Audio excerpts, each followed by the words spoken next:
चिंता अप्रिय भावनात्मक बेचैनी और संकट की स्थिति होती है। आमतौर पर इसे आशंका और चिंता से पहचाना जाता है।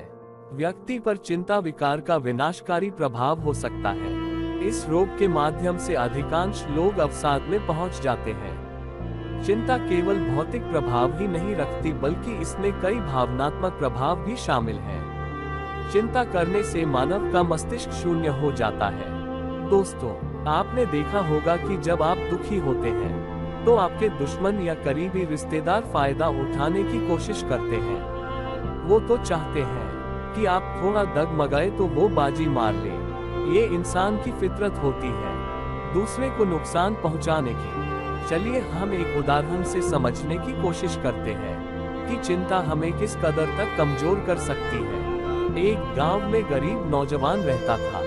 उसके पिता की मृत्यु हो चुकी थी। माता ही उसका पालन पोषण करती थी। उस राज्य का राजा बहुत शक्तिशाली था। राजा को अपनी सेना का एक हाथी बेहद प्रिय था। हाथी को रोजाना सुबह सिपाहियों के साथ घूमने के लिए भेजा जाता था। जब हाथी इस गांव से गुजरता तो वह नौजवान उस हाथी की पूंछ पकड़कर उसे 5 कदम पीछे खींच लेता था। हाथी भी अपनी पूरी ताकत लगा देता था, लेकिन नौजवान की शक्ति के आगे उसकी एक नहीं चलती थी। हाथी इससे काफी अपमानित महसूस करने लगा। वह सोचने लगा कि अगर राजा को यह बात पता लग गई तो राजा उसे मारने का हुक्म दे देगा। इसी चिंता में वह हाथी धीरे धीरे कमजोर होने लगा। एक दिन राजा ने हाथी को देखा तो वह काफी बीमार और कमजोर नजर आया। राजा ने महावत को बुलाया और इसका कारण पूछा। महावत ने राजा को सारी बात बता दी। राजा को महावत की बात पर विश्वास नहीं हुआ। उन्होंने कहा कि कल मैं भी तुम्हारे साथ चलूंगा। अगले दिन जब उस गांव में हाथी पहुंचा तो उस नौजवान ने फिर से हाथी की पूंछ पकड़कर उसे 5 कदम पीछे खींच दिया। राजा ने सिपाहियों से उस नौजवान के बारे में पता लगाया और उसकी मां को दरबार में बुलाया। राजा ने पूछा कि तुम्हारा बेटा बहुत बलशाली है, उसे क्या खिलाती हो? महिला ने कहा कि महाराज मैं तो बहुत गरीब हूँ, 2 वक्त की गेहूं की रोटियां भी नसीब नहीं हो पाती। मैं अपने पुत्र को नमक के साथ बाजरे की रोटी खिला पाती हूँ।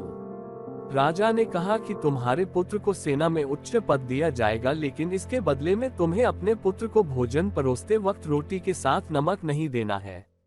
जब वह नमक मांगे तो उससे कह देना कि कल से रोटी मैं कमाऊंगी और नमक तुम्हें कमाना होगा। नौजवान की मां ने ऐसा ही किया।